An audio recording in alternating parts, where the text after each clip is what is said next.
प्रथम भगवान श्री राधा कृष्ण के चरण कमलों में प्रणाम करके श्री व्यास जी महाराज, सरस्वती देवी एवं सदगुरुदेव के चरणों का ध्यान करते हुए अपने माता पिता सभी पूजनों का आशीर्वाद लेते हुए भगवान श्री बांकी बिहारी मुरली मनोहर से प्रार्थना करते हैं कि हे गोविंद, हमको सद्बुद्धि देना, धर्म का रास्ता दिखाना, अपनी भक्ति कृपा दृष्टि सदा बनाए रखना।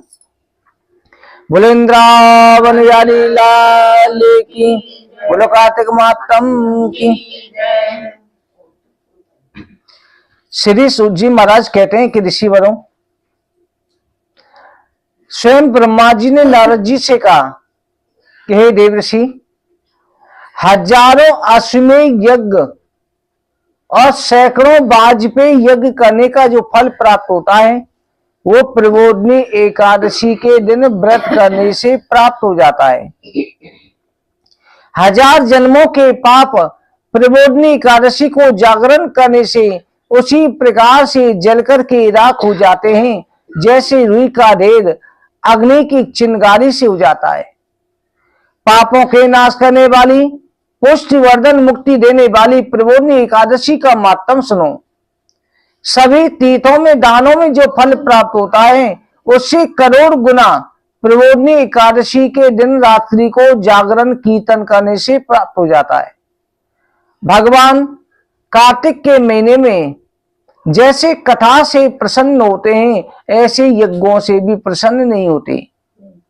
जो कोई रात्रि को जागरण करता है और कपूर का दीपक जलाता है उसको करोड़ कपला गोदान का फल प्राप्त होता है।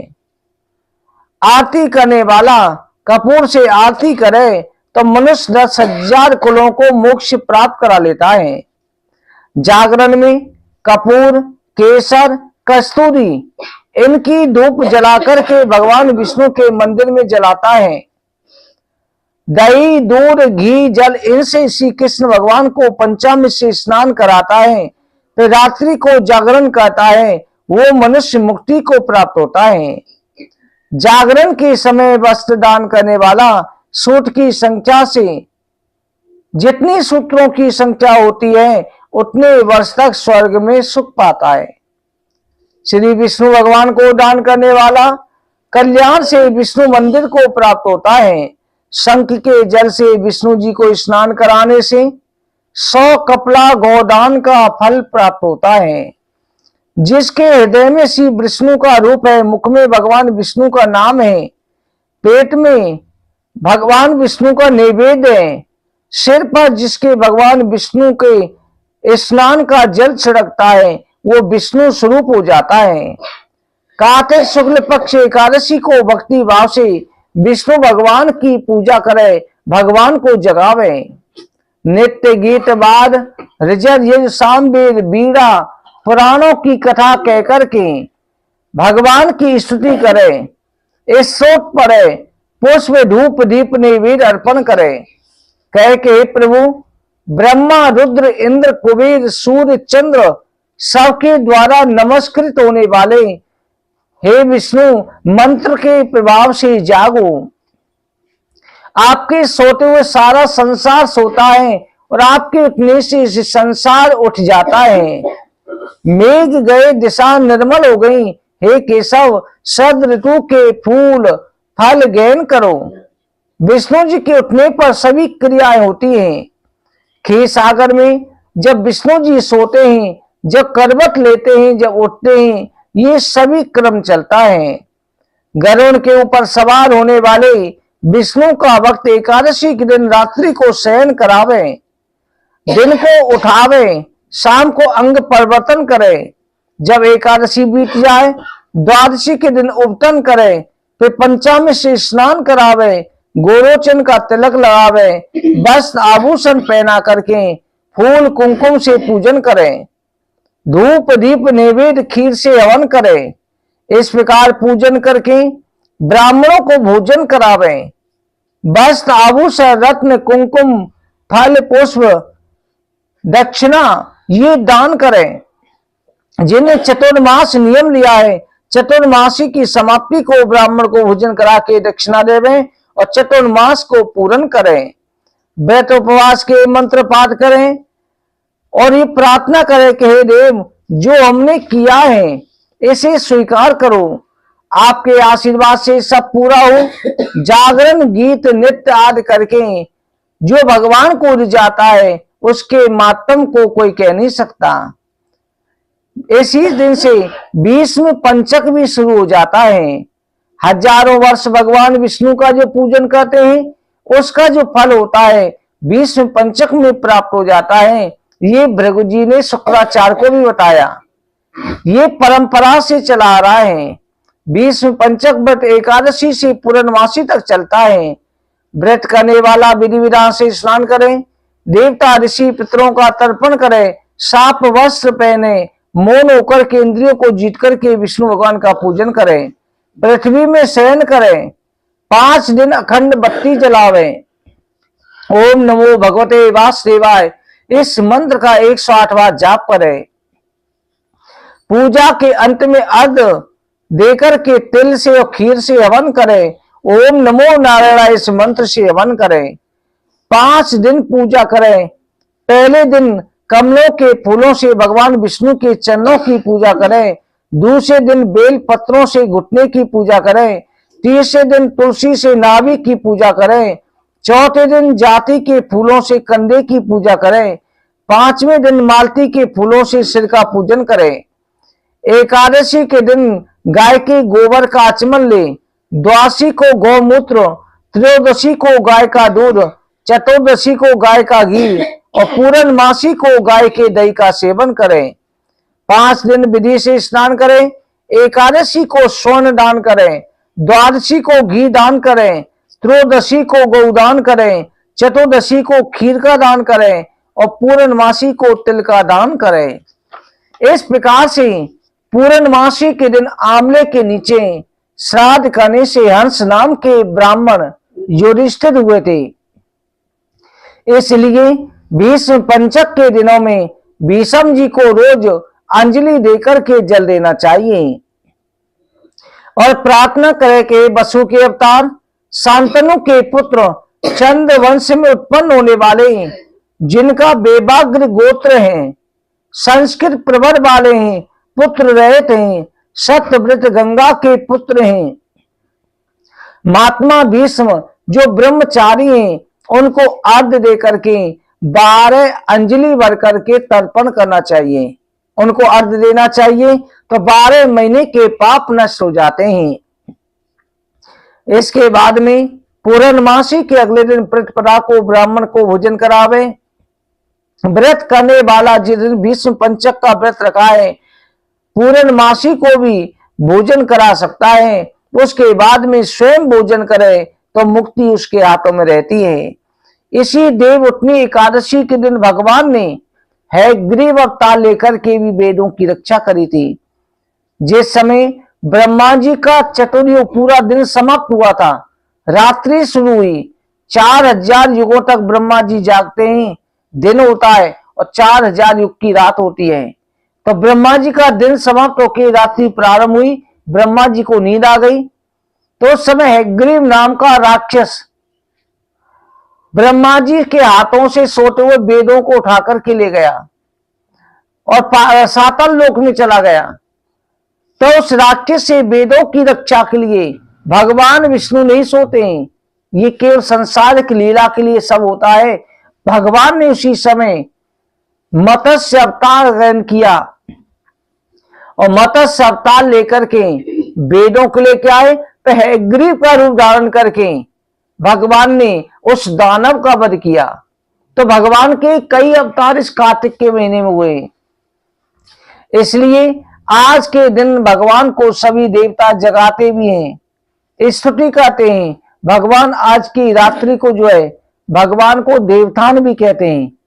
आज के दिन देवतान मनाया जाता है।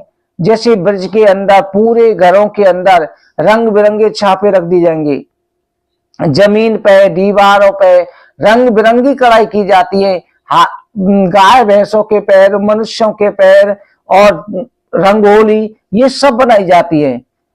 और आज की रात को जो है कीर्तन करके भगवान को जगाया जाता है। उत्सव के रूप में भगवान को जगाने से अक्षय पुण्य की प्राप्ति हो जाती है और किसी भी प्रकार का कोई भी कष्ट होता है, पाप ताप संताप सभी नष्ट हो जाते हैं।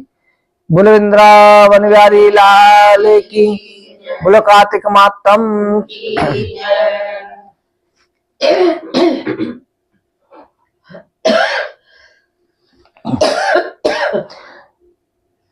बोले एकादशी मातम की। श्री सूर्य महाराज कहते हैं, ऋषिवरों, कार्तिक शुक्ल पक्ष एकादशी देव उठनी एकादशी कहा जाता है। दीपावली के पश्चात इस दिन सारे घर को लिप पोत करके साफ करना चाहिए। आंगन में खड़िया मिट्टी गेरू से रंगोली बनाई जाती है। आंगन के बीचों बीच एक उखड़ू में गेरू से चित्र बनाकर के पूरी पकवान मिष्ठान बेर श्रृंगारे ऋतु फल गन्ना रख करके टोकरी रख करके दीपक जलाकर के परिवार के सदस्यों के साथ में भगवान का भजन और कीर्तन किया जाता है।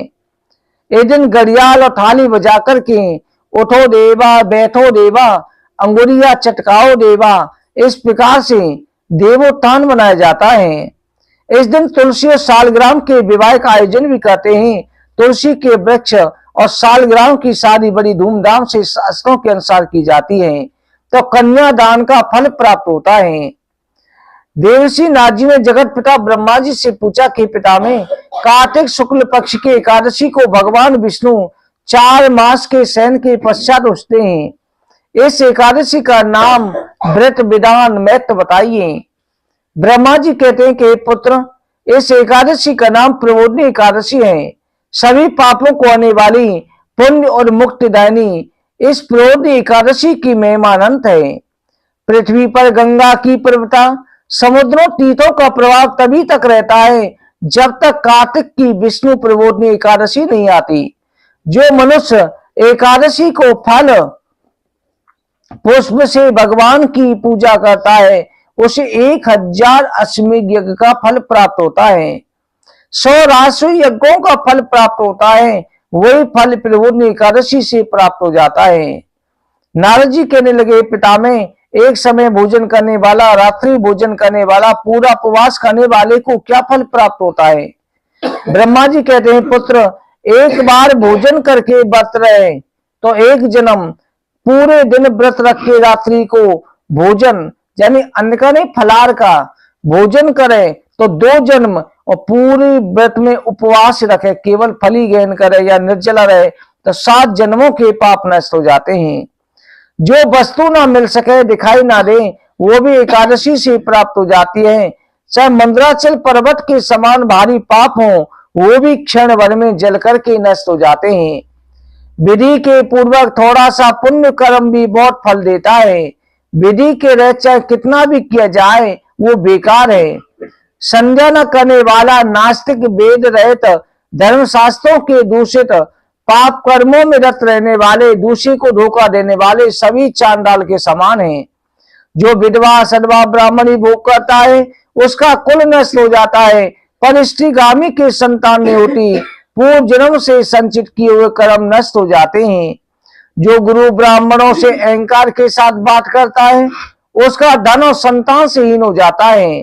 भ्रष्टाचार करने वाले, चांडाली से भोग करने वाले, दुष्ट नीच पुरुष की सेवा संगति से प्राप्त होने वाले सभी पाप एकादशी से नष्ट हो जाते हैं। हे नारद, जो मनुष्य मन में श्री हरि एकादशी के व्रत का संकल्प करता है तो उसके 100 जन्मों के पाप नष्ट हो जाते हैं। जो रात्रि जागरण करता है उसकी 10,000 पीढ़ियां भी स्वर्ग को चली जाती हैं। वो नरक से छूट करके प्रसन्नता के साथ वैकुंठ लोक को पाते हैं। ब्रह्म हत्या जैसे पाप करने वाले भी इसके व्रत के प्रभाव से पाप नष्ट हो जाते हैं। जो फल समस्त तीर्थों में स्नान से प्राप्त होता है, एकादशी को रात्रि जागरण से प्राप्त हो जाता है।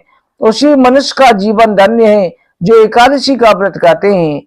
हे पुत्र, इस संसार में जितने भी तीर्थ हैं उनके स्नान दान का फल इस व्रत से प्राप्त हो जाता है। कार्तिक शुक्ल पक्ष एकादशी को व्रत करने से सभी प्रकार से भगवान प्रसन्न हो जाते हैं। वही ज्ञानी तपस्वी जितेंद्रिय, उसी को भोग और मोक्ष प्राप्त होता है। जो हर प्रबोधनी एकादशी का व्रत करता है। जिसने एक बार भी इसका व्रत किया वही मोक्ष का अधिकारी हो जाता है। मन कर्म वचन तीनों प्रकार के पाप इस रात्रि को केवल जागरण करने मात्र से नष्ट हो जाते हैं। हर प्रबोधनी के दिन जो मनुष्य भगवान को प्रसन्न करने के लिए स्नान दान यज्ञ करते हैं, अक्षय पुण्यों की प्राप्ति होती है। इस एकादशी का व्रत करने मात्र से मनुष्य के बचपन यौवन वृद्धावस्था में किए हुए संपूर्ण पाप नष्ट हो जाते हैं। इस रात्रि में जागरण करने से चंद्र ग्रहण सूर्य ग्रहण के समय पुष्कर में स्नान करने से 1000 गुना फल प्राप्त होता है। जो मनुष्य प्रबोधनी एकादशी का व्रत नहीं करते उनके सभी पुण्य व्यर्थ हो जाते हैं। हे नारद, तुमको भी विधि पूर्वक यत्न के साथ में इस व्रत को करना चाहिए। कार्तिक के पूरे मास में धर्म परायण होकर जो व्यक्ति नियम रखते हैं उन्हें चंद्रायन व्रत का फल प्राप्त होता है। और एक गुण रहस्य कहते हैं, कार्तिक के महीने में दान करने से भी भगवान प्रसन्न हो जाते हैं। शास्त्रों की कथा सुनने से विशेष करके प्रसन्न होते हैं। कार्तिक में जो विष्णु भगवान की कथा का एक लाइन या आधी लाइन भी पढ़ते सुनते हैं उन्हें 100 गौदान का फल प्राप्त होता है। अतः सभी कर्मों को छोड़कर के कार्तिक के महीने में मेरे सन्मुख बैठ करके मेरी कथा अवश्य पढ़नी और सुननी चाहिए। भगवान ने स्वयं से कहा है, इस मास में शास्त्रों की कथा सुनने से 10,000 यज्ञों का फल प्राप्त होता है। साथ ही सभी पाप भी नष्ट हो जाते हैं। जो विधि पूर्वक हरि की कथा सुनते हैं वो 1000 गोदान का फल प्राप्त करते हैं। विष्णु जी के जागने के दिन भगवान की कथा सुनते हैं, 7 दीपों समेत पृथ्वी के दान करने का फल प्राप्त करते हैं। जो मनुष्य कथा सुनने के पश्चात कथावाचक को अपनी सामर्थ्य के अनुसार दक्षिणा देते हैं उनको सनातन लोक मिलता है।